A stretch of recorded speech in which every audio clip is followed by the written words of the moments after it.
Hello and welcome to Vergecast, the flagship podcast of saying they don't look like AirPods at all. Not even a little bit.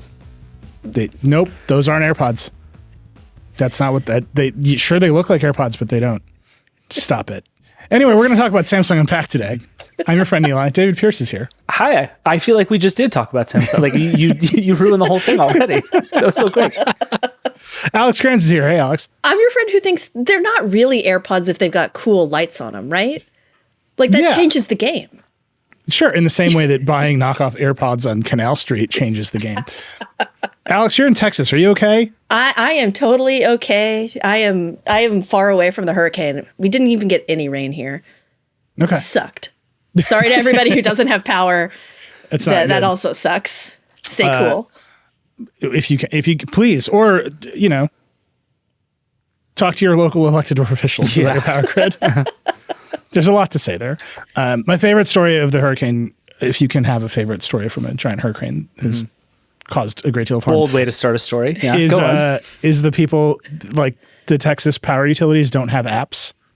So people are using the Whataburger app to find what areas still have blackouts because the Whataburgers are offline. Rules. It's life finds a way. Do you know what I'm saying? Life finds a way. All right. Well, hopefully we can be a little ray of sunshine in this time. If you are stuck down there, there's a lot of gadget news to talk about. Samsung did have Unpacked a bunch of phones. Motorola has new flip phones, which Allison reviewed. There's a bunch of streaming news. Alex today was once again horny for David Zaslav in Slack.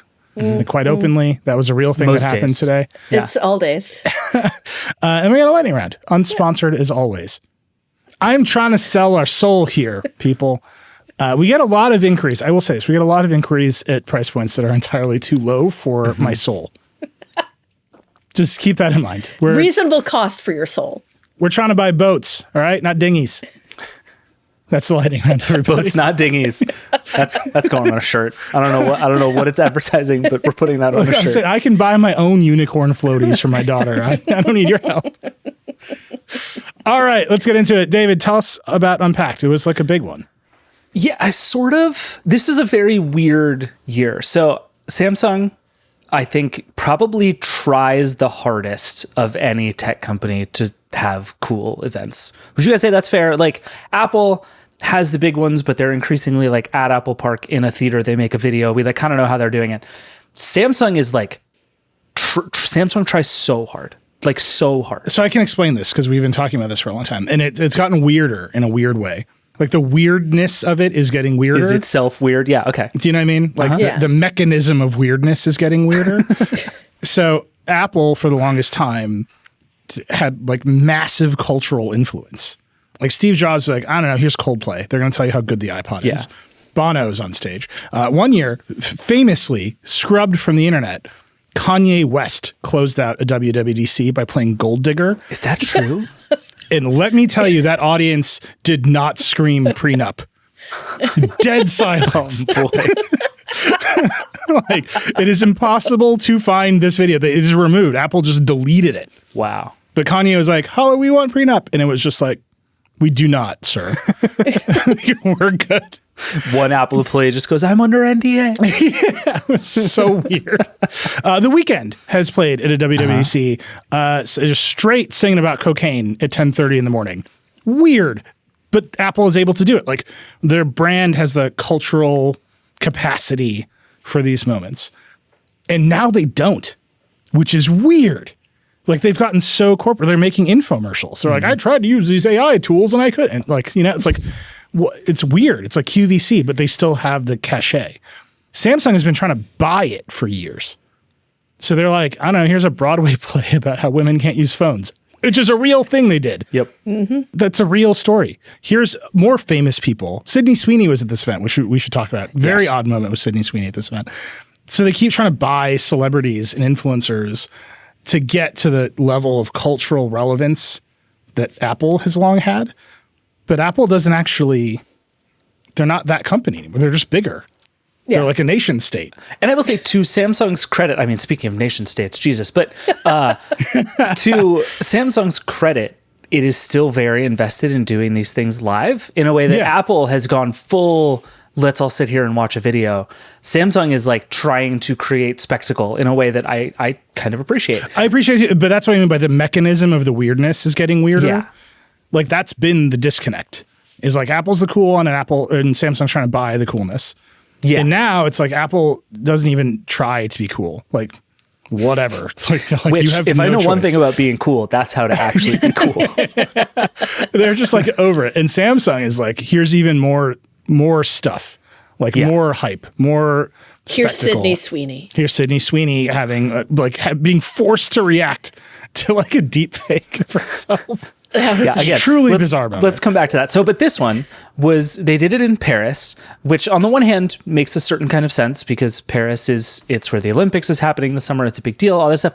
On the other hand, makes no sense because it's 2 weeks until the Olympics. It's not like it's the middle of the Olympics. Like it's this long break Olympics. Like it's just weird that Samsung picked to do this, but whatever. They did it in Paris. Lots of people went. They seemed to fly in a ton of like creators and influencers and people, lots of folks in Paris. We didn't have anybody there, but lots of folks were there. And had what seemed like a giant, like warehouse sized theater thing. It was like the Samsung event and then like a really dirty rave was like the vibe I got from this building. So Paris. yeah, that's fair. Touche. And the reason I'm so hung up on the Apple comparison here is because Samsung basically got up and launched a bunch of Apple products. Like in a very direct, real way, launched a bunch of Apple products. And they launched phones that I think are cool and interesting and we should talk about. And the Ring. But there are two in particular where you're like, oh.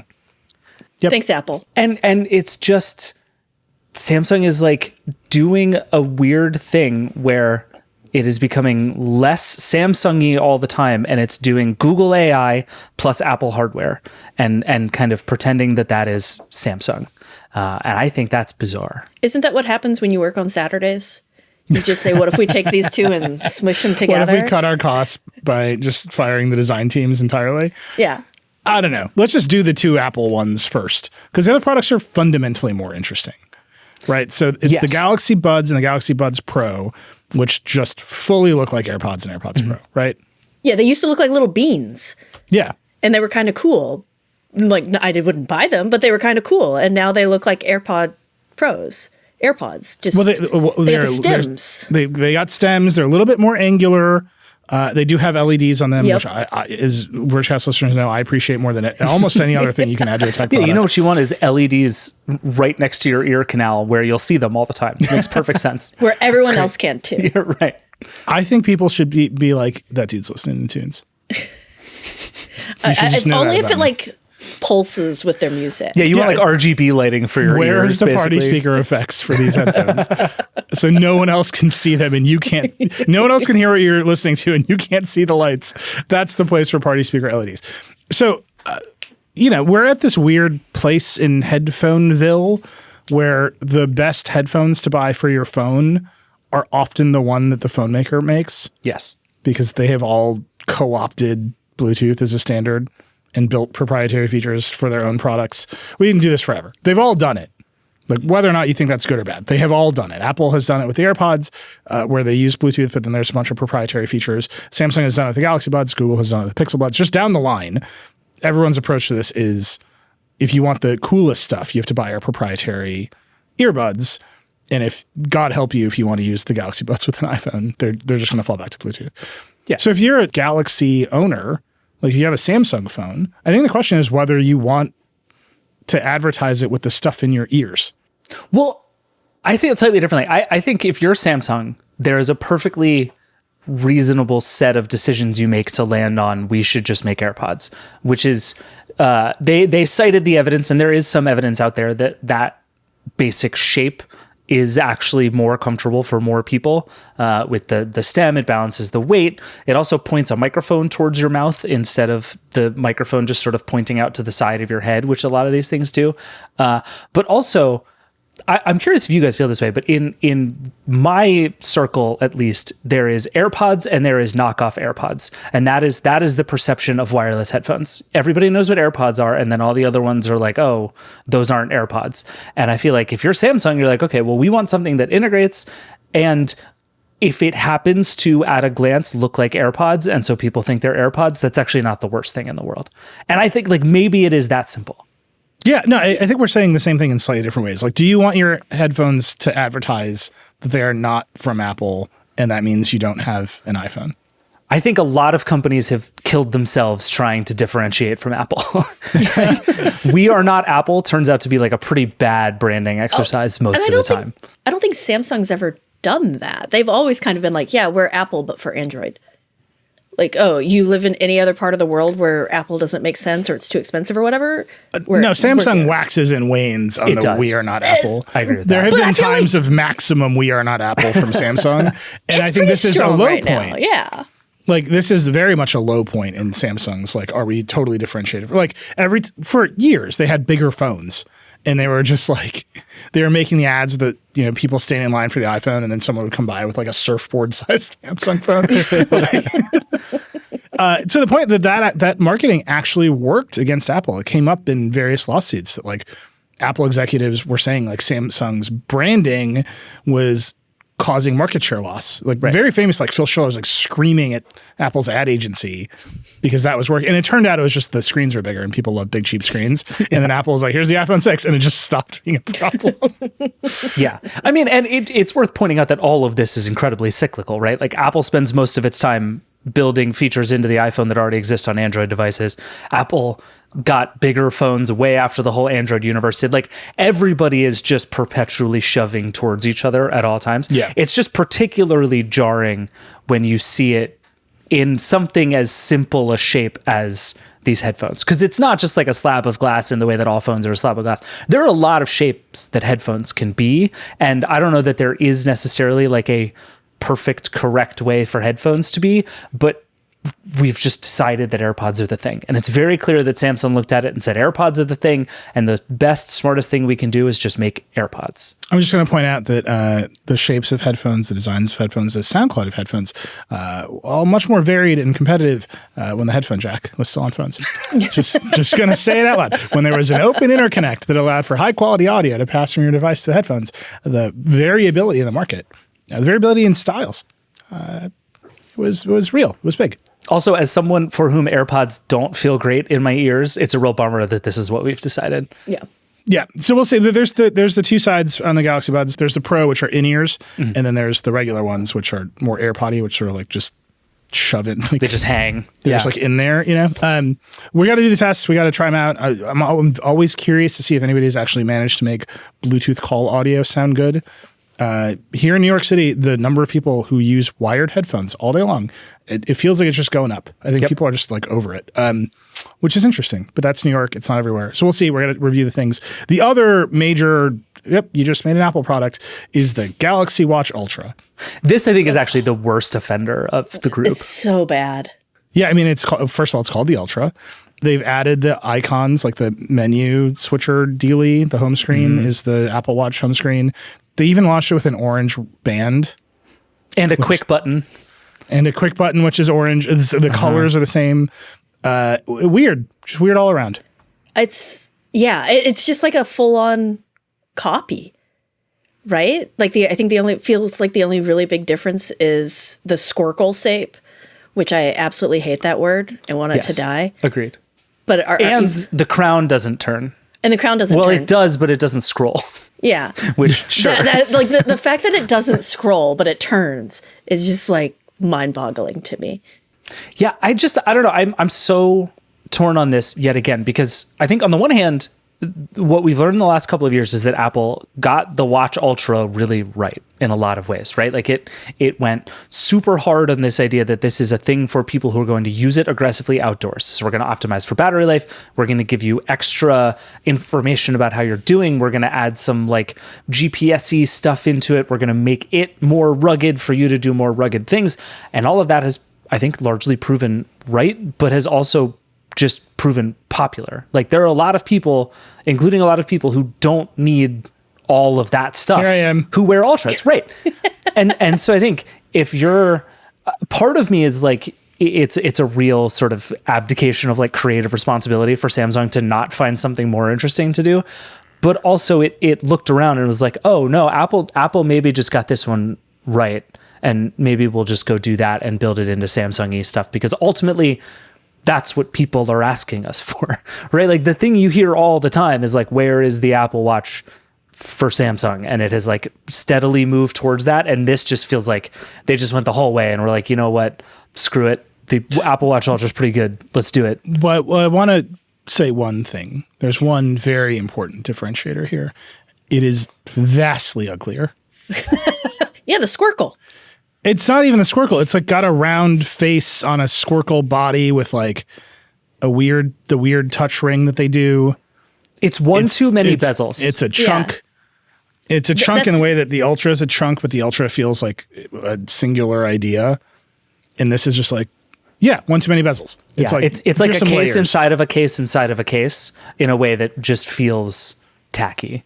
I do sort of like some of the color combinations. Like some of the pictures we've seen with some of the like really aggressive, like information dense watch faces, you look at them and it's like, okay, there's a certain amount of like, I could control a smart city from my watch with this. And like, could I be Batman with this watch on? Like potentially. But it is, I think it feels, it's either over-designed or under-designed. And I genuinely can't tell which one it is. Does the screen feel like too much screen to y'all in a way that I feel that way with the Ultra. Yeah, the Apple Ultra, I feel, doesn't quite scream screen at me as much as this does. But I have neither, so I don't. I think the Ultra is too much screen. I think they're both too much screen. Like anytime I'm around somebody with an Ultra, both, dear God, you're right. Anytime I'm around somebody with an Apple Watch Ultra, I'm like, I can just sit here and read your email. Like you get a text message. It's like, we both got that text message. Like it's a lot of screen. And this is, I think, very clearly going to be the same thing. But people seem to be fine with that. Like, I guess that's just a thing we're getting comfortable with. There is some other Samsung-y stuff here in that, Samsung is just a weird company with weird ideas and they like to be ahead of the curve. So they've added like new sensors for health stuff. Mm-hmm. And the best part is that they call it the bioactive sensor. And they're like, what if we just add more colors of LEDs to the sensor and measure more things? And the funniest one here is like, no one can quite do the blood sugar measurement, which everyone wants to do. Like Apple struggled with it. Samsung is obviously struggling with it. But like there's a lot of people out there who would love an ongoing blood sugar measurement for a variety of reasons. So they've just added something called the Experimental Advanced Glycation End Products Index Metric. Which is nothing to do. Hold on. Say that one more time. One more time. The Experimental Advanced Glycation End Products Index Metric. It sounds like a third-rate stock exchange. That's a penny stock. It's an index of everyone's blood sugar is what it is. It's like, I ate a cookie, the AGEI went down. But so it's not supposed to be that. You're not supposed to read at that. But Samsung says it looks at your diet and life cycle to reflect your overall biological aging process, which is worse. There's so much. It's like, who's the billionaire that's just slowly turning himself younger? Oh yeah, the vampire blood guy. Peter Thiel is like, I got to get this Samsung Galaxy Watch Ultra. I need this immediately, but no one else does. This is the differentiation in this market. Like everyone figured out watches are either you want a big screen because you love a big screen like me, or you want all these health and fitness features, or maybe you just want notifications and 2-factor codes. But at the high end, it's all health and fitness. Yep. Like that's what sells the extra watch features to people. There's a reason that new health specific features are not coming out at a high rate. Like 1, the tech isn't quite there. 2, there's a bunch of regulatory hurdles. 3, they have to make sure they're actually safe and say what they say they're going to do. Great. That means you end up with like fake, like wellness health features, like the experimental advanced glycation end products result. And it's fine, but there's always the danger that people take that stuff way more seriously than they should. Just like 10,000, like people take 10,000 steps very seriously, and like that's just made up. Like people just made that up, and like here we are. And like, there's a piece of this puzzle where I think these watches are going to end up being more samey because the thing that ultimately differentiates them is kind of caught up in a lull of innovation and regulatory behavior and all that stuff. And famously, like, aggressive lawsuits against Apple from other companies. No, I think that's right. And there's what was it? Is it the health score? Is that what Samsung calls it? This like all-in-one tracking thing that they're doing with the watches to basically give you sort of an overall picture of your score. But like everybody's doing that right now, right? Yeah, but I think it fits exactly what you're talking about, Nilay, that it's the sort of thing that as a very casual data point is helpful, right? Where it's like, okay, like I was just looking at this weather app. It's called Lazy Weather, and its whole job is to tell you, is it going to be warmer or colder than yesterday, right? Like based on the assumption that like that's actually all you really need to know. And that is, to that extent, a health score is useful, right? It's like, am I better or worse? Like how am I doing? And that's like, it gives you that answer. But all these things, as we get more of these sensors and more of this data, all you're actually doing is giving people tools they don't understand with which to do things that may or may not be helpful. And it feels like we are so deep down the road of like, here's some numbers, without giving people real ability to like do things with them. Well, and this age index in particular feels like it is trying to ride the wave of continuous glucose monitors. It's trying to sound like, oh yeah, we kind of care about glucose monitors and diabetes and all of that.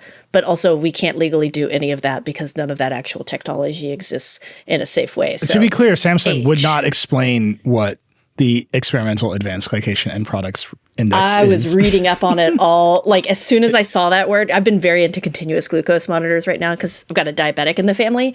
And as soon as I saw that, I was like, what is that metric? That's not the one I talk with the doctors about. Yeah. And just immediately was like, oh, this is, I don't want to say bullshit, but like close to it.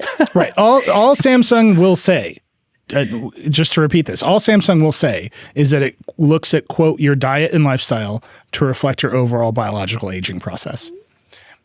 Sure. This is why I'm happy to announce a line of Vergecast supplements, which will bring your biological age lower. Well, if I had 10% more grift in my body, I wouldn't be out here hustling for lightning round sponsorships. By the way, we will not allow supplement companies to advertise on Lightning Round. I'm putting that out there. Unless the price tag is high enough. Unless they're like really good supplements. Unless they rule. Yeah. But no, I mean, I think even one of the big things Samsung announced with these watches is that they have FDA de novo clearance for sleep apnea stuff. Yeah. And that's another really good example, right? Because what that doesn't mean is that this will tell you if you have sleep apnea. It's very hard to not understand it as that, but that is not what this is.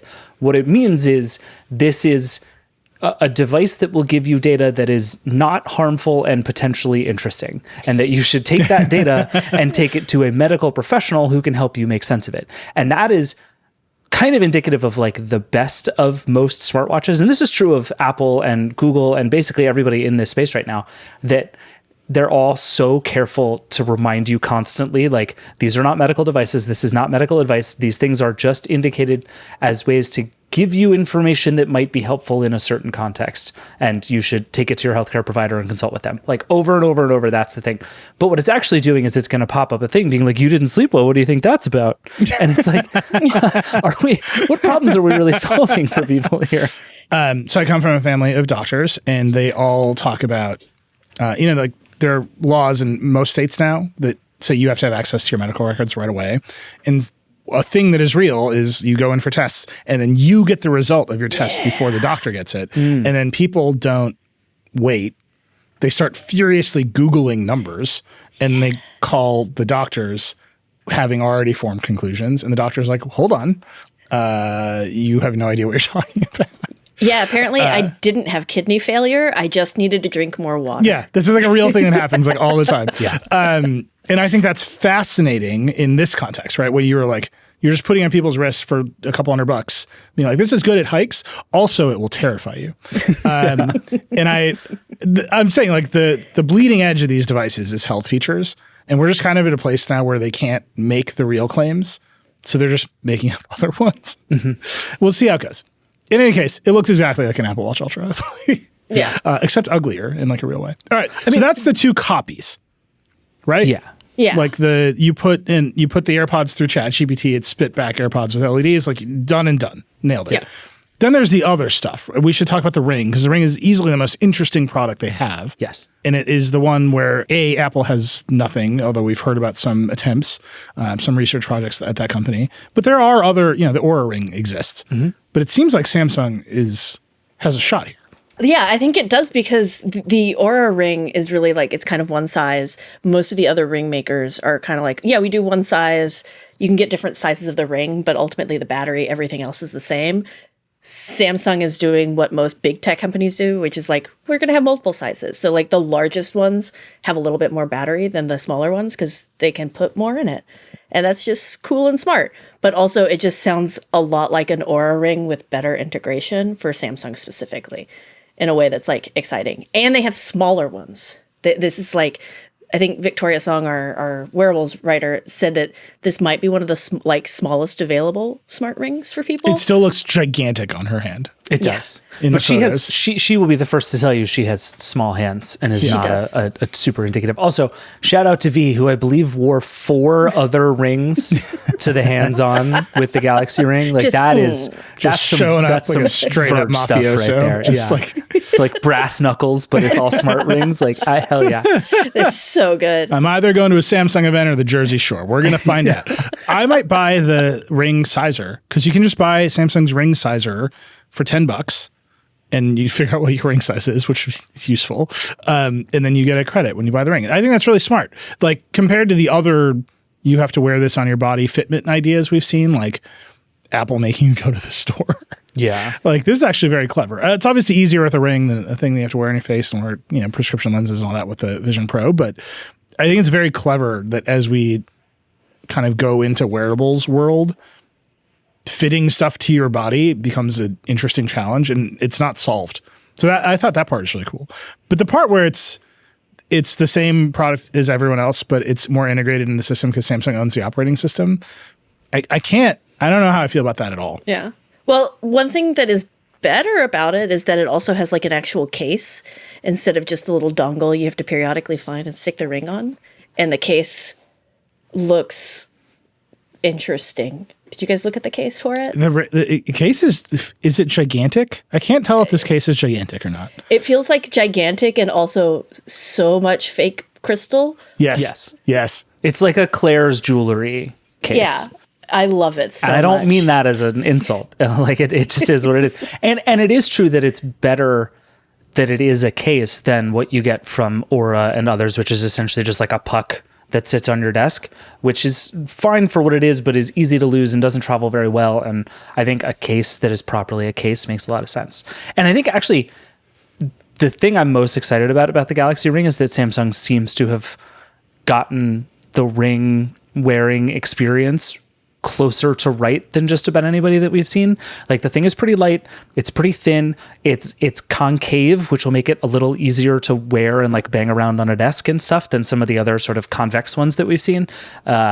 It comes in a bunch of different sizes. Like the battery life is long. It seems like no additional subscription. Right. There are like little bits and pieces of what it's going to be like to own this that I think are going to be really important, because we're still very much at a moment where, like, unless you are a psycho who wants to track their sleep, and no shade to those psychos, there's lots of them out there. Unless you are that person, there are not a lot of compelling reasons to wear a ring. So we have to figure out, like, what is this thing for? And the smart thing that Samsung did is be like, this is going to be a nice thing to wear before you really have 100 reasons to use it. It's just a bunch of sensors, right? Yeah. Yeah. It does heart rate tracking. It does a skin temperature sensor. Mm-hmm. I've often wondered what my skin temperature is. And then it's got a bunch of sleep features. Like the watch, we just had this whole conversation about, like, they're adding more kinds of sensors to the watch ahead of their ability to actually tell you what they mean. It feels like, well, we also made a bunch of them smaller. Now we can just put them in a ring.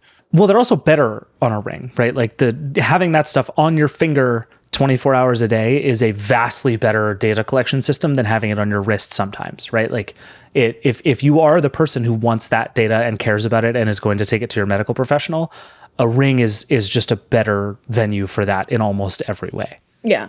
I want smart rings to work. Like I really do. If you had a smart ring, would you give up on your watch? No. And the reason I don't have a smart ring, frankly, is because every time I wear an Aura for 3 days. And I'm like, what on earth is the point of me having this thing on? Because I'm not like at that. If you're like a 9 or 10 out of 10 on a, like, how much do I care about tracking my body sensors person, a ring is great. I'm not that. And so, like, having it tell me I got bad sleep when I wake up tired is, like, not interesting to me. So I end up just putting the Aura back in a drawer. And the ring is still, the Galaxy ring is going to have that same problem too. So this brings me to Nilay Patel's theory of wearable bullshit. Just want to be clear. So if you remember this, by the way, this theory still needs a better name I'm in the market for, but if you remember, it's important that it has Nilay's name in it, though. Yeah. It's mine.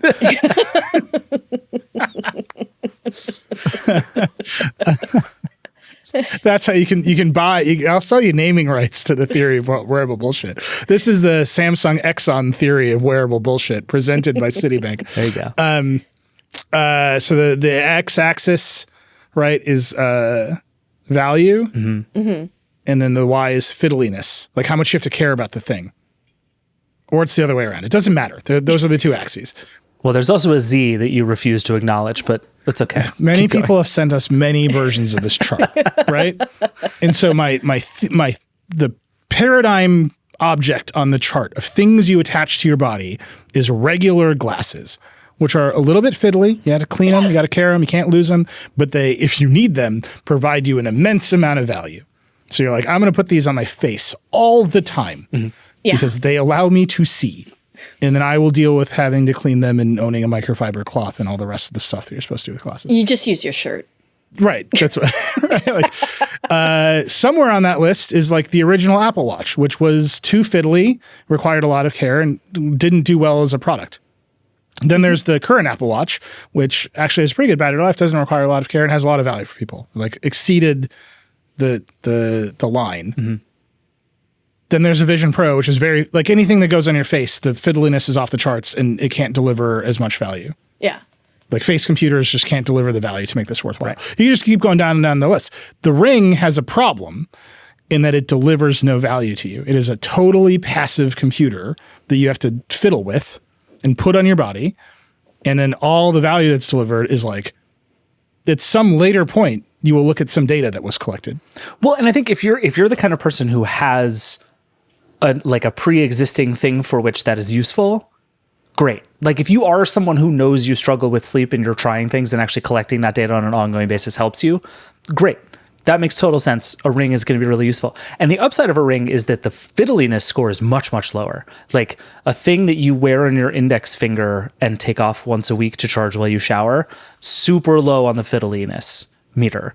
But the problem is that even its potential to do more stuff is not that high. Like, I don't think it's that low on the fiddliness meter. I wear a Ring every day. Yeah. I've never I pick it up when I leave the house. It serves an important function, which is to remind ladies that I'm taken. Yeah. It's a symbol of my ongoing devotion to my divorce lawyer of a wife. And I just never think about it. I take it, I put it on, I take it off. I never think about charging it, whatever. It has a obviously important societal, emotional function that it does. It's like symbolic, but it's zero fit. Like, anything over 0 is actually the standard. I think that is probably only some of our audience has that issue, because a lot of their audience probably also enjoys to wear a couple of different rings, replaced rings. Like, but they're also 0. No, because you take, like, I cannot tell you, it's jewelry, right? Like, jewelry, you're constant. A lot of people are constantly fiddling with their jewelry. Do you think the Galaxy Watch is jewelry? It fundamentally is. It's not jewelry I want to personally wear. Well, but it doesn't have the function. No, it does. It's a ring. It's showing. It's putting that extra bling on your hand, and I think a lot of people do like to have that extra bling. The Aura Ring has definitely attained, like, status symbol status over the years. Yeah, it's got like a bling kind of quality to it, and I think the rings, in a way, like the Apple Watch quickly went from fashion. We all laughed at it being fashion, and immediately it failed as a fashion. Famously failed as a fashion. Famously, we were all like, "That's stupid," and we all just stopped treating it like fashion, and it just became a watch on your wrist. The Ring is still, I think, both more capable of it. So if you're someone who doesn't want to have a giant watch on your wrist and you do want those metrics, like, okay, you can put on the ring and you can still wear your Breitling or your Rolex or whatever and really show that off. And I think that's who this is for. That's the market. Yeah, this is for like people with $6,000 watches that they don't want to replace it. This is why Silicon Valley billionaires love the Oura ring. This is my aspirational ring. I just figured this out. I guess when I say is it jewelry, I agree with you that like it's jewelry. Yeah. I meant does it look like jewelry? The Oura ring, actually, they tried very hard to make it look like jewelry. Yeah. And one of the only reasons that I wouldn't just swap out my wedding ring for it is I think you can only wear it on your index finger, right? Yeah. You're supposed to only wear it on your index. So it's like it doesn't do the other thing. But there's a world in which you just infuse my existing jewelry with the tech and it looks good enough and that's fine. I just think that the Samsung one doesn't. But wait, the Nilay Patel theory of wearable bullshit does not have a fashion scale. That's the Z-axis now. This is about fiddliness. And those are not the same thing. Do you know what's very fiddly is fashion, Nilay? All right, looking good is hard work, man. I need to think about this for like 5 more seconds, and I'll come up with something. But I really think the problem is the ceiling for what you can do with a ring right now seems really low, because like even like the next thing you think of is like, oh, maybe it'll vibrate for notifications. Do you know how insane it would feel to have the base of your index finger vibrate every time you get a text message? Like insane. Disaster. You'd go to your doctor. Exactly. And be like, I have all of this medical information. And Samsung is doing a thing where they're like sort of gently pointing at like maybe this is a way to gesture control some stuff. Like they have a little bit of the like pinchy pinch stuff going on. But only if you have a Samsung phone. Right. Mm-hmm. And so there's like, but even that is like, probably not. I just don't think that's the thing yet. What if, I mean, we're hearing a lot more about XR nowadays, and which is like mixed reality. That's just another word for mixed reality. And what if that's like kind of their way of, this is how we're going to control it in the future? I do think if you want to like Galaxy Brain take the Galaxy Ring, I think that's probably... That's all I want to do. Also, I just realized if Samsung comes out with a headset and doesn't call it the Galaxy Brain, I'm going to be furious. Or its entire AI service suite should be called Galaxy Brain. Galaxy Brain. How did we have this idea? David Pierce's Galaxy Brain. You can have one. Yeah. God. All right. We're going to try out the ring. I think V is very excited to get it. We'll know much more about it soon. The last piece we should talk about are some phones. I just want to point out that we're almost 40 minutes into this segment just now talking about the phones, which actually tells you every single thing you need to know about these new phones. Yeah, they are more expensive. I'm so disappointed in these new phones. Like, of all the things, like, I can understand why you would copy Apple in making certain things. I can understand why you go all in on AI even before there are a lot of really compelling use cases. But this thing where Samsung was so far ahead in foldable phones and flip phones and seems content to just like squander that in the name of making everything a smidge better and not doing anything new or interesting every year is really starting to bum me out. Well, do they have competition in this space? Like, is there anybody that's actually pushing? Well, so there are. We should talk about the Motorola Razr Plus, which Allison reviewed this week, which she loved. She just loved it. That thing is one very good camera away from maybe being the best Android phone.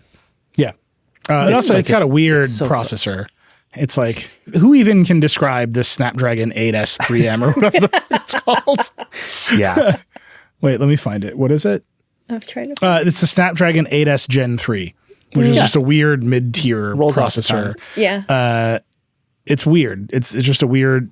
It's one of those where you're like, will this phone last 2 years or 5? Like, who knows? Right. Yeah. Allison called it like an entry flagship, which is like, sure. All right. Here we are. Anyway, let's talk about the Samsung ones first. The Flip 6 is the one that, is sort of more interesting because I think that form factor is more interesting. Also, it's the thing that's changing the most. Like, those are the phones that are changing the most because the cover screens are getting bigger and bigger. Yeah. But it's basically just like a little bit lighter and costs more money.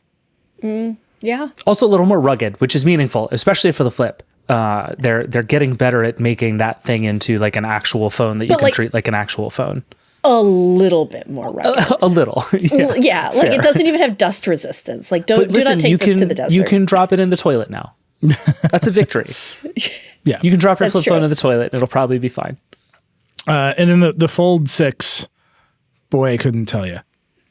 it's literally like one of the main features they talked about is that when it's flat, it's flatter. Like, what are we doing here? It's just, and again, I part of me wonders, like, what are we several physics miracles away from there being a new thing you can do here? Because Samsung is making little bits of this better. The cover screen, it's a little wider on the outside, which I actually appreciate. It feels less like a TV remote and more like a phone.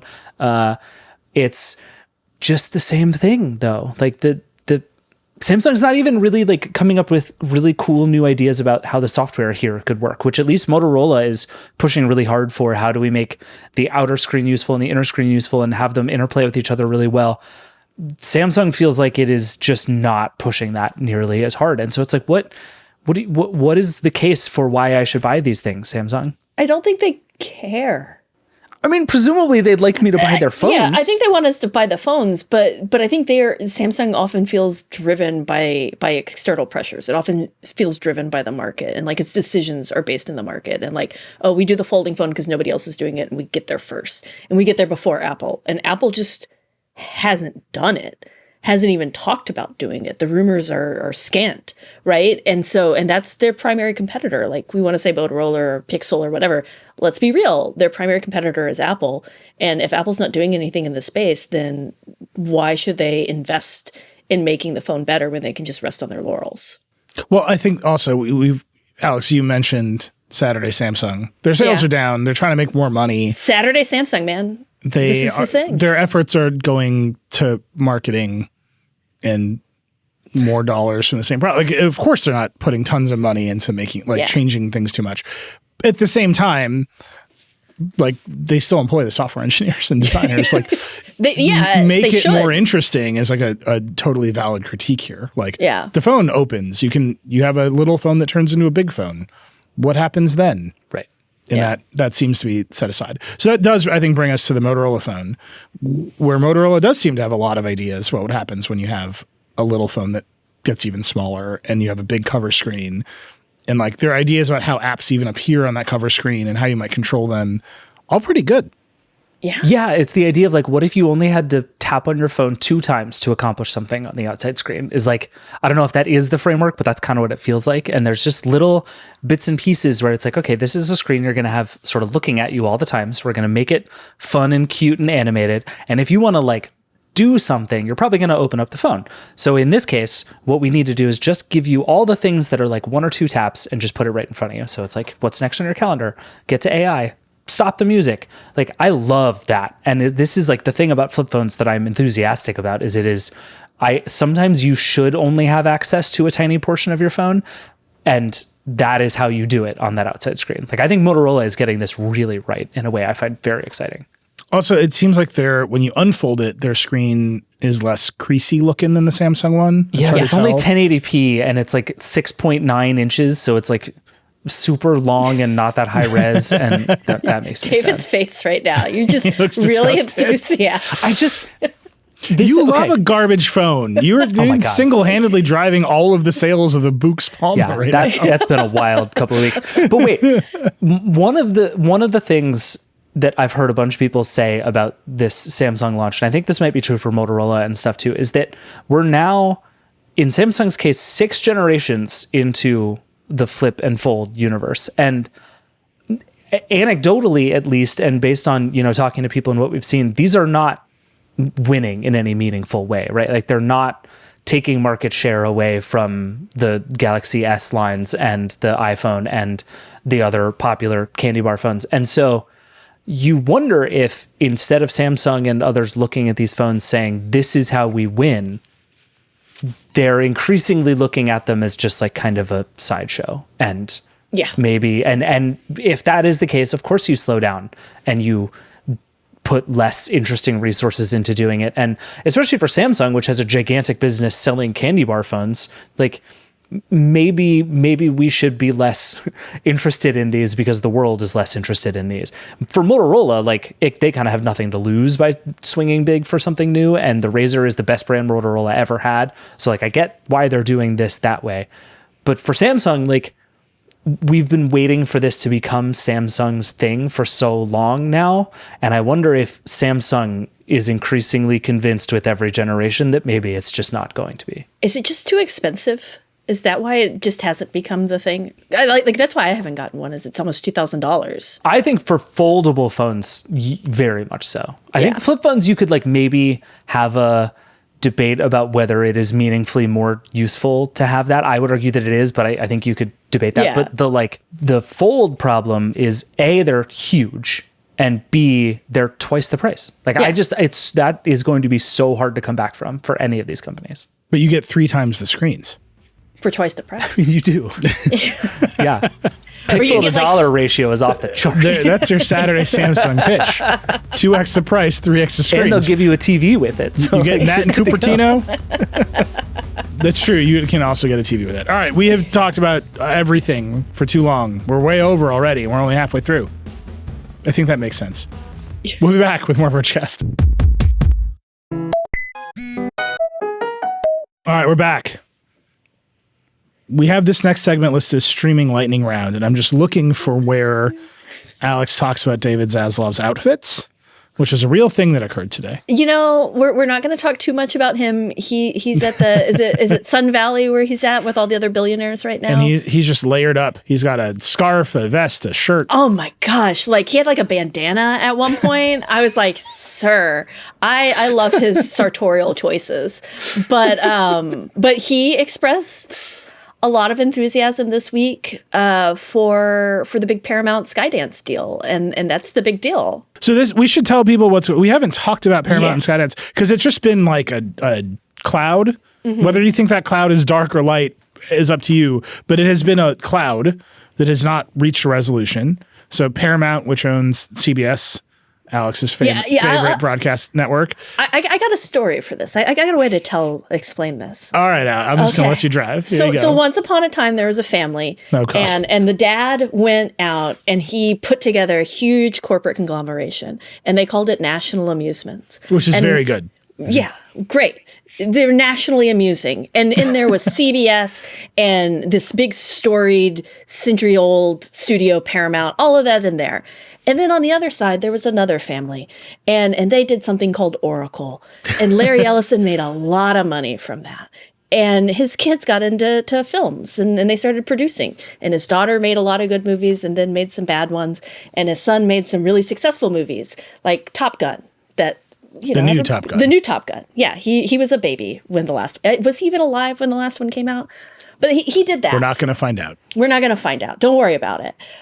This doesn't matter. It doesn't matter. What matters is that there was these 2 families, and they said, you know what? We should really get together, and the tech family should buy the media conglomerate's family's business and just make an even bigger business.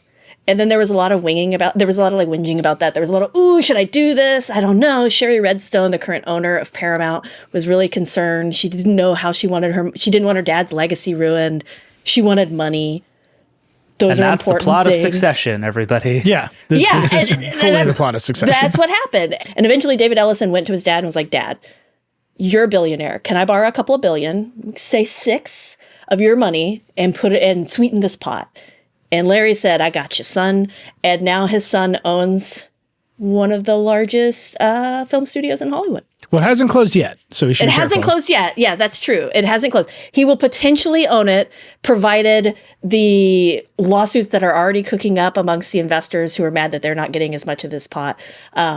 Those don't screw things up, provided there is Apollo or another investor doesn't come in and say, actually, I can provide even more money than Larry Ellison. I feel like that's probably not going to happen, seeing as Larry Ellison already put $6 billion in. I feel like this is probably David Ellison's company, and we've been seeing that all around Hollywood. We've been seeing that from a lot of the reporters, Variety, Matthew Bellany over at Puck. A lot of folks have been talking about this. Matthew Bellany had a really good interview with Ellison about this, where he was like, yeah, I'm going to do all this tech stuff. And that was really interesting about all of this, is he's pitched this as like tech taking over. And I think we'd argue that tech already took over given the success of Netflix and even smaller stuff like Apple. But this is really officially like tech has taken over Hollywood. And he's got big ambitions about using AI for workflows. That's as much as he's said. I can just read you the quotes. Yeah, they're great. The quotes are wild. A slide deck for investors said AI would turbocharge content creation and drive efficiencies in streamlined operations. Terrifying. Ellison said, the art will challenge the technology and the technology challenges the art, which... okay. Yeah. And he also said, we believe that understanding the symbiotic relationship between art and technology is essential to be able to meet this moment. There are a lot of technology companies that are rapidly expanding into media. We believe it is essential for Paramount to be able to expand its technology prowess to be both a media and technology enterprise. Those are quotes that come up when you say, ChatGPT, write me some quotes about, like, do you remember the paper that was like, we found a huge increase in the word delve being used because of ChatGPT? Like, that's what that sounds like to me. That's a bunch of nothing. Like that's what you say. Well, there are two things that are real. They're 1000% the things you would expect all of those words to mean. Ellison proposed upgrading the advertising technology to give marketers more information about what audiences they're reaching. Mm-hmm. So we're doing some data collection and algorithmic ads, and that we are working to improve the algorithmic recommendation engines that Paramount Plus uses, hoping subscribers will spend more time on the streaming service and viewer can't. So we're doing engagement. Sure. I don't think those are actually the actual tech that they're going to be investing in. I think the advertising is, everybody's investing in that right now. Peacock, if you talk to anybody at NBC right now, they will not hesitate to be like, have you heard about our new ad tech platform? We're really all in on ad tech platforms for streaming. It's great. Can I just read you more words? Yes. I wish you wouldn't.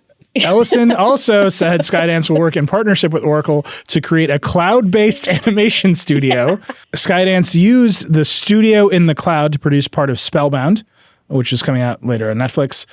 We intend to scale that business across all of our production workflows and animation. That's just, we're going to buy a bunch of GPUs. Like, what are we talking about? Well, it's also kind of worthless because the guy who runs Skydance animation right now is John Lasseter, who famously got punted from Pixar because he couldn't keep his hands to himself, allegedly.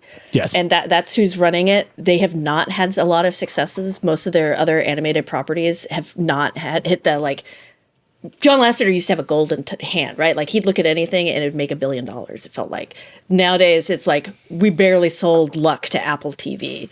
We're making a deal to get this thing sold over at Netflix. That all felt like things he was saying to get Sherry Redstone feeling comfortable to do this deal, because Sherry Redstone was holding up the deal in big ways. And right now, everybody in Hollywood has a lot of anxiety about tech companies and about tech infrastructure and how they can compete with stuff like Netflix, who has, like, for what it's worth, the best algorithms when it comes to streaming and actually getting content in front of people's eyes.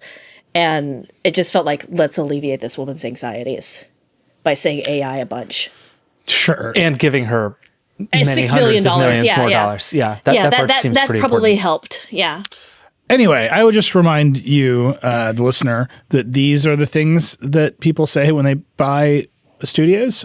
Famously, it's what AT&T said when it bought Warner Brothers, Yep. which, again, provided the world the 4:3 grayscale Justice League. Fine. We don't know what this is going to look like. What movies will Paramount. David Ellison remaster as square in grayscale? I think it's the only question. It's going to be a Top Mission Gun. Impossible movie. It's going to be 6 hours long. Mission Impossible just Dead Tom Reckoning Cruise 2 running. is going to be black and white and square, and it's going to be nuts. Anyway, so this is like the big story in streaming. We haven't talked a lot about it because it hadn't happened, but now it's happened. And if the deal closes, and as Alex said, all these lawsuits get resolved, I think we're looking at a bunch of tech money and tech ideas coming for the studio that famously owns Top Gun, coming for CBS, coming for famously owns Star Trek. Famously owns Star Trek. It's going to be weird. There's a real weirdness coming for this zone, because this is just a flood of new money, but also just the ideas that you would expect for the money to have. Yeah. But dressed up in ever larger ambitions. Yeah, that is exactly it. I'm curious to see what they do. I'm curious to see if they unload any of these properties and what kind of like movies and shows we actually start seeing. If Taylor Sheridan gets the boot. I have been, by the way, furiously Googling for what studio in the cloud means. And it's just a thing they say. Yeah. It's called a data center. This is the thing. Like, it's like everybody already does it. Anything. It's called working remote. This is a rich guy who couldn't build a cool studio buying a cool studio. Like, if I had the money to do it, I would do it. Skydance is like cool, but not that cool. Paramount is cooler. The end. The closest I've come to understanding what Studio in the Cloud means is it's like a square in the deck that just says Studio in the Cloud. And it says Skydance Animation is building a studio in the cloud. That's the first bullet. Well, it's great. You turn on Slack. The second bullet is transition from on-prem to cloud-based production and hosting infrastructure, which is fine. That's a thing, dentist office across America are switching from on-prem to cloud-based infrastructure. And it feels like Oracle is just going to get its $6 billion back because it turns out they're building it with Oracle. Yeah. Okay. But it's got to mean something. Listen, Nilay, we're like minutes away from you reading the Salesforce website again, and I can't have that in my life. We need to move on. Fine. All right, Alex, you got a lot left in this lightning round. What else? Yeah, I mean, what else have we got? Well, so Redbox, we had this great story from Yanko last week that was all about, friend of the Verge, about how Redbox was in dire straits and why it was in dire straits, and now it's shutting down. Its parent company, Chicken Soup for the Soul Entertainment. Yeah, that's the real name of the company. This is the second time in several weeks that Chicken Soup for the Soul has come up. Yeah. You will recall that we looked at the Crackle website, which is owned by Chicken Soup for the Soul. We'll see for how long. For now, yeah. For now, yeah. They got a new CEO last week, and his job is literally to come in and fix companies that are in dire straits. And for Chicken Soup for the Soul Entertainment, that means Redbox is toast. It had already been really bad. A lot of folks probably, if you're listening to this and you tried to go rent out a Redbox in the last couple of months, would struggle to get anything. A lot of them have been shut down, and now it's done. R.I.P. Redbox. So what's happening to all the DVDs in the Redboxes today? You just go and you break the box open and you take it. So looting. So Alex is like, do looting. Well, the problem is that all of the technicians who manage those things have all been grounded because all of their cars are getting repossessed because that's brutal. They haven't been paying the bills for the cars that they rent. So like Walgreens, 7-Eleven, everybody's just unplugging them. And I think you're just going to start seeing more of these unplugged and just sitting there. And I'm not saying you should loot them, but that's it. That's where that ends. Yeah, don't loot There's them. no but after. I'm not saying you should loot them. Just don't do that. I can hear the footsteps of the lawyers coming down the hallway right now. Where is she? So do you think this is just straight up streaming killed Redbox? Is this? That's where I'm at because when you read Yanko's piece, this all happened. The big turning point for Redbox was when in 2021 when everybody said we're going to stop releasing everything physically and putting it in theaters, and we're just going to do it all to streaming. What was the other thing going on in 2021, Cranz? Yeah, but see, that's the thing. If they had said, like, there's a lot of the people who were renting these were in places where they don't have streaming, and they would also like to watch whatever King Kong and Godzilla are getting up to in 2021, and those just weren't coming out, so they couldn't rent anything. So nobody was renting from Redbox because none of the studios were releasing this stuff physically. Well, right, but I think you can make a extremely compelling argument that COVID killed Redbox more so than you can make one that streaming killed Redbox. No, because how was COVID going to do it? Everybody's at home anyway. These things are outside. We didn't go outside for 2 years. You still have to go to the grocery store where the Redbox is. Yeah, there was a Redbox at the CVS in the woods. People gazed at it, and then they thought, I don't have a DVD player. They went home.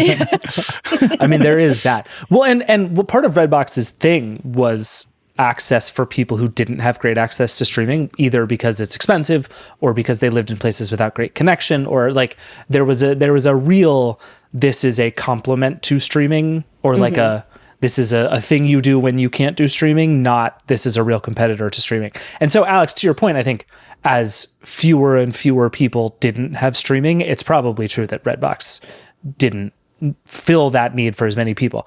But the problem for me is this is also just spectacular corporate mismanagement, Oh, right? Like this 100%. company took on a mountain of debt to buy a company it probably couldn't afford. Chicken Soup for the Soul, I think it was like $325 million in debt to buy Redbox, banking on we're going to make a ton of money back one DVD at a time, made a bunch of weird decisions and it all fell apart. So part of me is like, maybe streaming killed Redbox, but I don't think we ever actually got to see streaming kill Redbox because I think like Chicken Soup for the Soul killed Redbox. Yeah, well, Redbox was like not doing great when Chicken Soup for the Soul bought it because it just done a SPAC. It just gone public via SPAC, which Wait, can we just sorry, Nilay. there's like all of that. This company is called Chicken Soup for the Soul Entertainment. Right? Like you already know. Like this started as a set of books for live, laugh, love moms, right? And they're like, we're a media empire now. At no point we're like, Crowdfunded we should media change empire. our name. Like you already know that this is just a bunch of weird, like zombie media, zombie ideas. Like I'm glad you brought this up. Because Right, this they does took violate my theory that you can't survive a bad name for your company. And Chicken Soup for the Soul is very Entertainment, much please. a bad name. Yeah, right. Right, if Sorry, you- Chicken Soup for the Soul Entertainment. Thank you. when did Thank this you. book come out? Sentence I can't people believe- say. The fact that I'm Googling Chicken Soup for the Soul as a book is going to be so bad for me. So this is technically they spun off from Chicken Soup for the Soul for the books because that's like the book. They don't even have the size. books yet? They spun that off. This is a whole other company. Yeah, this is the Oh, entertainment the company. books are Chicken Soup for the Soul LLC. All right, Yeah. I gotta end this. Also, the worst website I've ever seen in my entire life. But it's just that you can't survive a bad name, especially when you're not even connected to the Live, Laugh, Love books anymore. Yeah, you just out there buying companies for too much debt that have already been half killed by COVID and streaming, and thinking this will work, and it didn't. Can I say that the book company has Chicken Soup for the Soul for kids? It's good. Okay, that's enough. Next lightning round item. If you start a company, don't call it Chicken Soup for the Soul. Please don't. I think is the That main is lesson. probably don't. the lesson. And also, if your entire company is distributing physical media, you should have a plan B. Well, they did. They had a big, long plan for how to go digital with all of this. And Redbox has been trying to do a streaming service for like 10 plus years. Right, but then you're just never- you're just Netflix. Yeah. I mean, that's what Paramount's trying to do, and we didn't yell at them for that. So Well, I can't wait to see what Chicken Soup's plan Okay, to here's- go into here's the a new cloud idea, is. Nilay. Chicken Soup in the cloud for the soul. Larry Ellison buys Redbox. Do you think we're good? As long as they get off prem. And I would point out that Redbox, one of the single most on-prem businesses of all time. Redbox Literally in the cloud. in so many Nilay. prems. Think about it. What if a Redbox but in the cloud? All right, what's next, Alex? The next is I never pause when I'm watching TV. I learned because I don't get pause ads. Do you guys get those? When you're just watching a show and you're like, I gotta go to the bathroom, so you pause it on Hulu. Amazon Prime is the one I notice it on the most, but I think there are other streaming services Hulu that does have it. too. Hulu does it. Okay. Sling TV is now doing it. That's the big news this week. I was like, what is a pause ad? Oh, I'm watching TV wrong, is what I learned from all of this. But basically, pause ads happen when you pause something and then it just decides to display an ad while you're going to the Great. bathroom. getting your Exactly food. what I wanted. Exactly what you want. Sling TV is now doing it, but they also have a little thing at the bottom saying you can go turn this off, which For how much Prime money? and for free. You just go to the settings and turn it off, which is different than what Prime and Hulu are doing. So good on you, Sling. Like bad on you, Sling, but also good on you. As more and more of these companies move into like ad tiers, right? Pay money but still have ads, which is what they all are now. The desire to get more money is going to result in more and more ads being more and more play. You can just see it coming. It's a tsunami of weird ideas, and they're just out of space. Like the When do goal, you think we get like a right rail of just ads? dude, you can already get a free TV that is that has a physical rail of ads on it. It's literally a thing. So I will say, I think pause ads are fine. Like Yeah. in terms of finding ways to show giant ass ads on my TV in a way that is non-interruptive, this is the best one they've ever invented. Because it's like, if I'm pausing my TV, who cares? Like, what do I want to see on the TV? Do I care if it's a frozen, like moving shot of someone's face, or if it's like a Toyota ad? I don't care. I think it's like fine. I'm getting up to leave the room anyway. Like, that's why I pause the show. I think it's like when you're having like a phone call, right? Like somebody calls you and you're like, oh, I need a pause. And then it's like, Toyota Tundra. Is it going to play a video? Yeah, if there's sound, I feel very differently. Yeah. Okay, These are... Most of the Amazon ones, at least, are just like a static image that is just like you press pause of Mr. and Mrs. Smith and a thing pops up that's just like Jeep. And then just freezes for as long as you need it to. And I think that's fine. You know what I hate? I'm just going to complain about ads for a minute here and then we can move on. There's now a thing that happens on Hulu and probably some others, but I noticed it the most on Hulu, where at the beginning of a show, it will ask you to choose your ad experience. It's like, which Charmin ad would you like to watch? And we've gotten to the point now where Anna, my wife, will sit there and yell at the TV, I don't care. And I'm always like, Anna, that doesn't accomplish anything. And she's like, but I don't care. and it'll like linger there for 10 seconds. Then if you don't do anything, it'll just choose for you and then play the whole ad anyway. And I'm like, no, if you're going to make me watch ads, you pick. Don't make me do the work to pick my own ads. Like, I agree with that. Use your damn algorithms and show me the ads. Use AI to collect more data about you unless you generate more data, David. Apparently. It costs money to go from on-prem to the cloud. It drives me nuts. But if I could choose between like in like dynamic interstitial ads and pause ads, give me pause ads every time. The problem is it's both, and it's going to be a bunch of other stuff too. And they're just going to send you that way. Mm-hmm. Like, it's coming. All right, one more. Oh, in the streaming lightning round. Do you want to talk about? I think we got to. Well, actually, let me do it. I'll do it this way. Okay. All right. I want to call out one more that isn't technically streaming, but I think is really interesting for our lightning round of video over the internet, which is Adam Mosseri, who runs Instagram, put out a video this week where he's like, I just want to make it clear we're not going to do long form video, which is interesting for a number of reasons.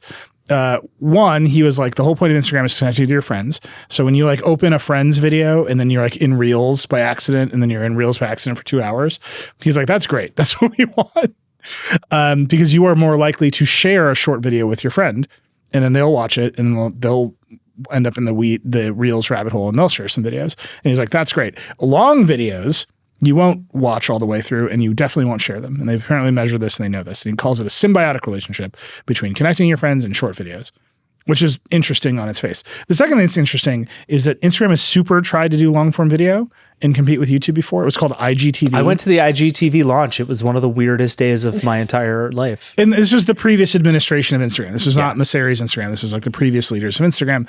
But they tried. They were like, oh, we'll just be YouTube now. And they utterly failed. And now they were like, we'll be TikTok now, and they've succeeded. And TikTok is like, we'll be YouTube now. And I don't know how that's going, but it's interesting to see Instagram be like, no. When in fact, all of these streamers have to compete with Reels and YouTube. And like YouTube is growing fastest on TVs, actually. So it's interesting to see all of this other action happening. And then Mosseri being like, no, we're staying right here. Short form video. I think it's the right call.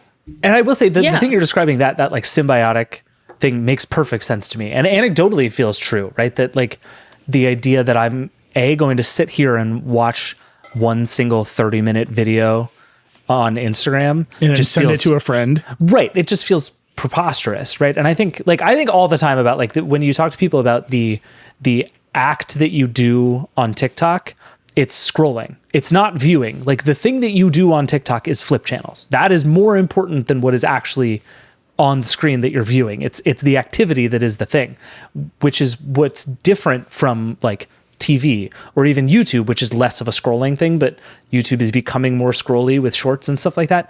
Instagram has always been scrolly. And I think trying to undo that and be like, this is now a destination that you're going to spend a half hour at a time without touching your screen, I think was just never going to happen. It's also like a much harder thing to sell ads against, which is, I think, a reason it makes a lot of sense. It's really easy to sell ads that are a video between two other videos that you're scrolling on. And this feels very obvious to me, except that these companies usually can't help themselves from all trying to be each other. So to hear Adam just kibosh it entirely was pretty interesting. It's also funny because it's the money. Like YouTube makes a lot of money. And they're like, we're not going to make that money, which is super. Like YouTube just has no competition. It is the place for long form video on the internet, which is weird.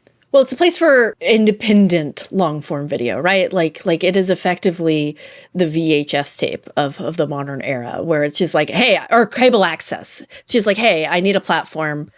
I don't want to go make a deal with David Ellison. This is what I do. I just put it on YouTube. Like functionally, that's what YouTube is becoming, and it's getting more and more like that, even though its UI and stuff isn't like that.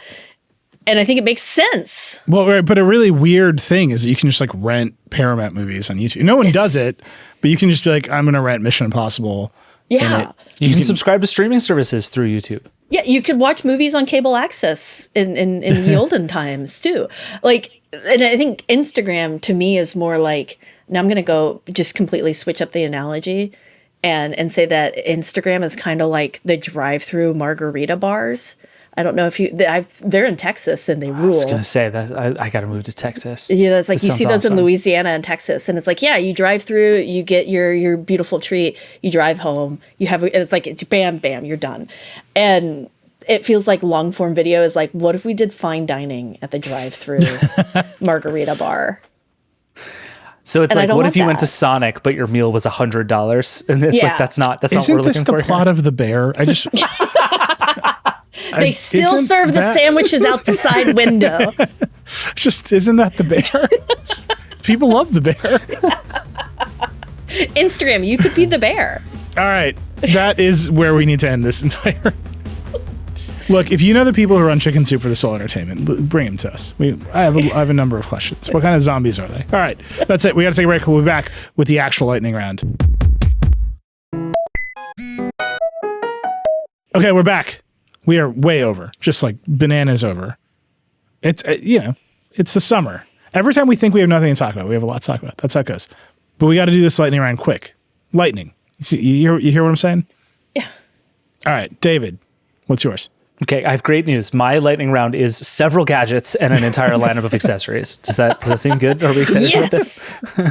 And it's two different companies involved. Well, it's a company inside of a company. So once upon a time, there were smartphones. So CMF, which is the sub brand of nothing, which is an insane sentence to say out loud, launched a bunch of stuff this week, a new set of earbuds, a new smartwatch, and I would say by far most interestingly, a new phone called the CMF Phone 1. It's a $199 Android phone that basically lets you replace the back of the phone with a couple of different accessories in different colors, or add like a lanyard. What's the other one? A wallet you can put on. And I think there's one that's a kickstand that you can just stick on through an accessory port.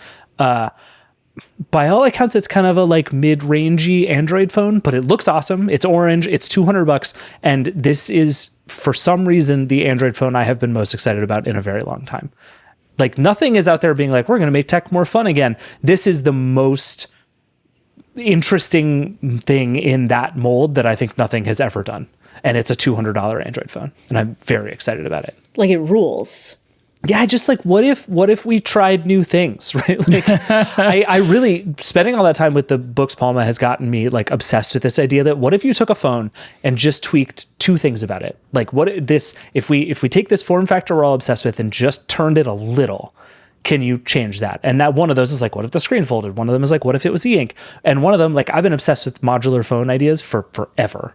And I really continue to think there is something to like, what if you could make your phone several different things over time? And this is such a cool version of that. And they did a really like IKEA-ish thing here where it has some like exposed screws and you can actually open up the back of your phone and see the inside of your phone.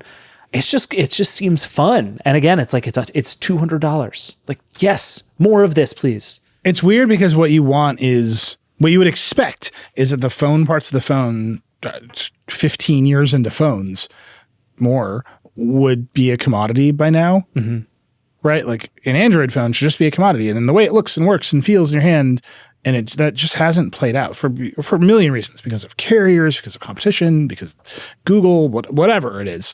eSIMs, like whatever you think has restricted this market from being competitive and commodifying the Android part. It's happened with Android parts, like with the other parts of Android phones, like cameras that go into Android phones are now everywhere. The sensors are everywhere. Android runs everything.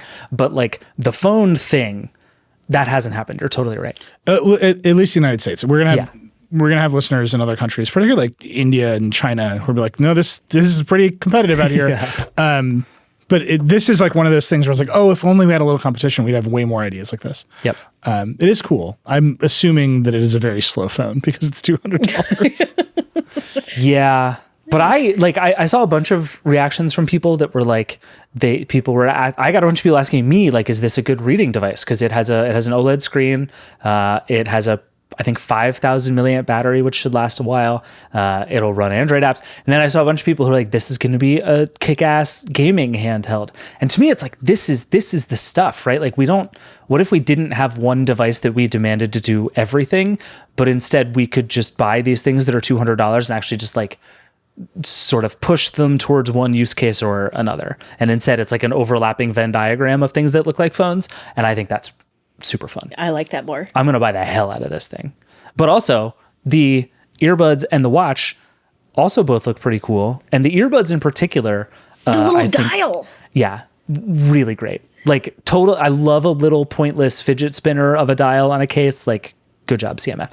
And the ones last year, if I remember correctly, were better than we expected for something pretty cheap. I think these are $59. They're cheap. And for a pair of kind of AirPods-y looking things, by all accounts, they've sounded pretty good in the past. So I'm pretty optimistic here. I'm very excited. I will say it was surprising to me that this week we got two kind of AirPod knockoffs and nothing was the one that didn't have LEDs in it. That surprised me. If you're going to change AirPods, what's the first thing to do? You had LEDs. Yeah. All right, I'll do mine quick, and then Cranz, we should end with yours, because yours... We should end on outrage, basically. Yeah. So I'll just pick one. I had two, but I'll just pick one. You know, we're paying a lot of attention to AI and copyright. Like, I think it's kind of a house of cards. And there's lots and lots of lawsuits. Sarah Silverman is suing AI companies. There's the record labels are suing Suno and Udio, which are AI companies. The New York Times is suing OpenAI. On and on and on. The one that I thought was really interesting and kind of like a long shot was a bunch of developers sued over GitHub Copilot because it can obviously spit out code. And this is like the main thing that people have been excited about with AI. Most of their claims got tossed out this week, except for the one that said they're violating the open source licenses, which is a really weird circle.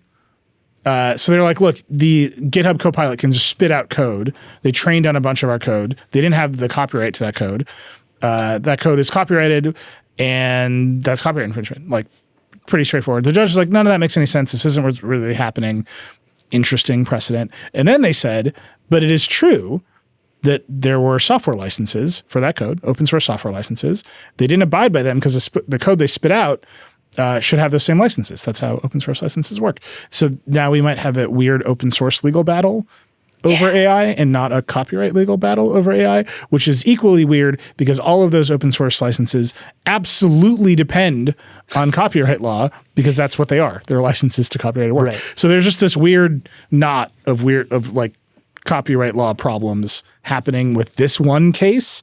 And if you're a really optimistic AI person, you say, look, it was fair use.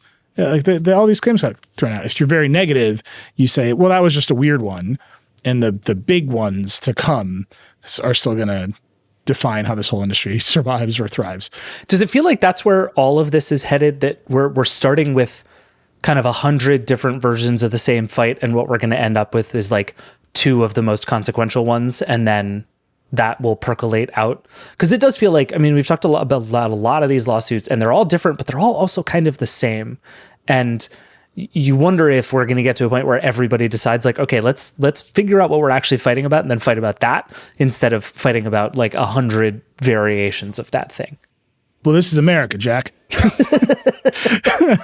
Like, no, it's going to just be chaos. Like, that's the way our system is designed to work, is like, there isn't yet a king of America. I mean, there is now. Yeah. Soon there might be. But the notion that there is just some definitive answer, or that everyone will quit their whining, so the New York Times can get to, like, it's not going to happen.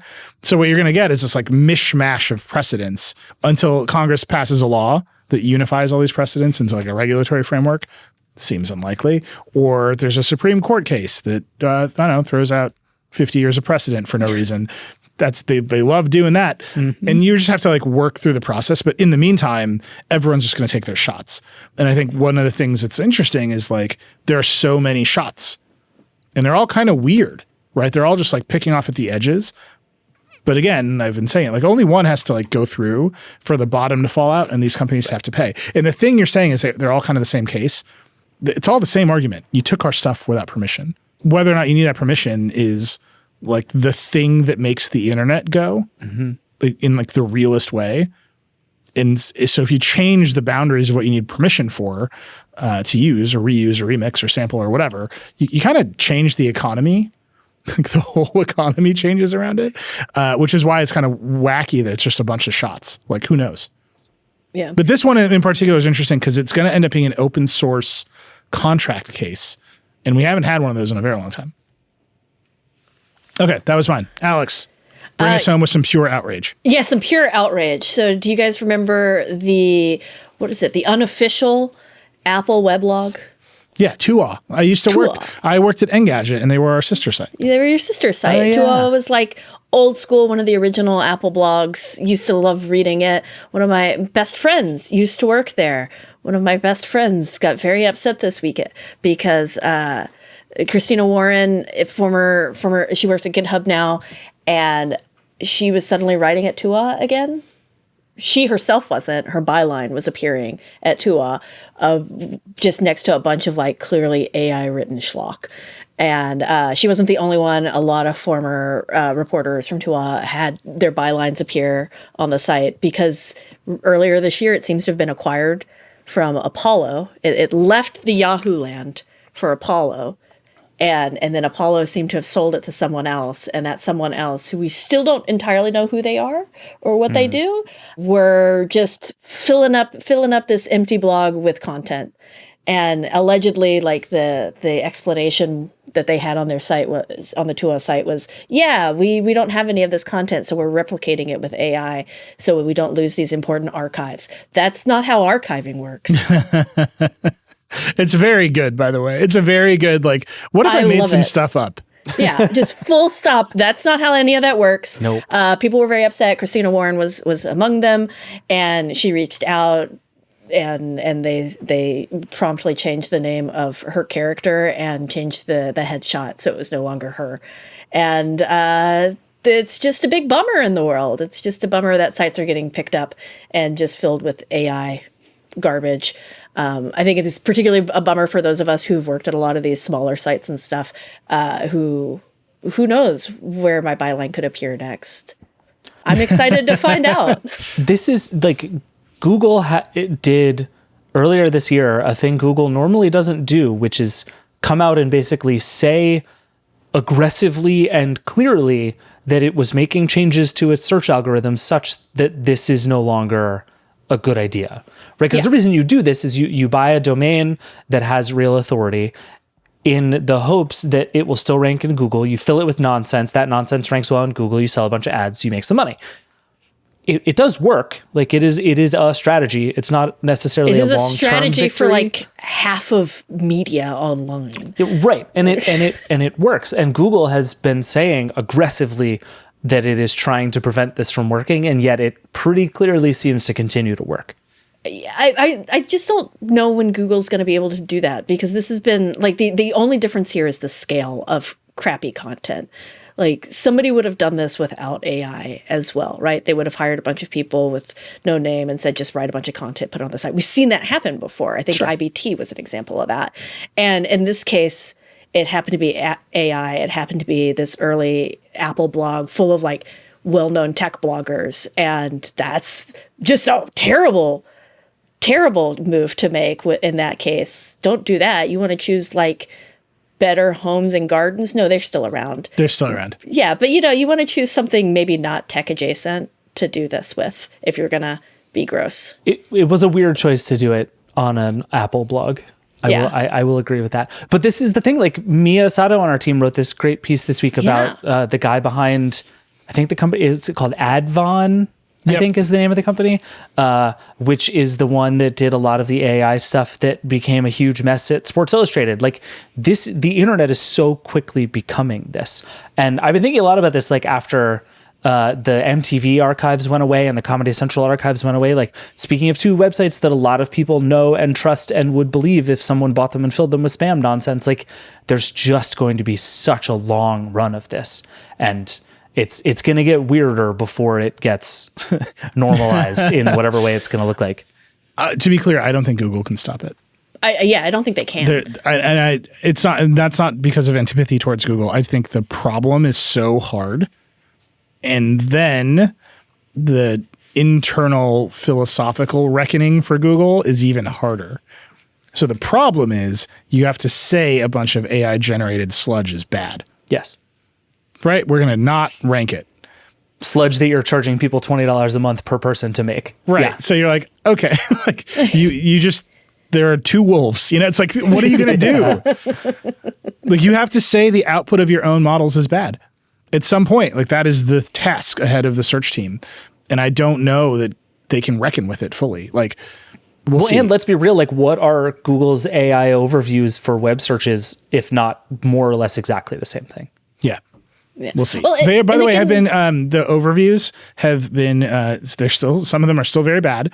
They're also moving them around the page. I don't know if you've noticed this. I have not. They're moving all over the page. Sometimes they're at the top, sometimes they're in the middle, sometimes they're at the bottom. Like they're still doing them, but they haven't figured out where they go or when they should appear or how they should look. And then one of them, David Imel from MKBHD's team and Waveform and everything else, he posted that the answer to like how do you check the film in your camera is getting like much worse. Oh no. Yeah. So it was like, how do you see if there's film in some model of film camera? And AI overview is just like open it up in bright sunlight. Like it said in bright sunlight. Yeah. Oh my God. And he found it on some Reddit thread, but it's like crazy. I mean, it's it like, would what is work. going on?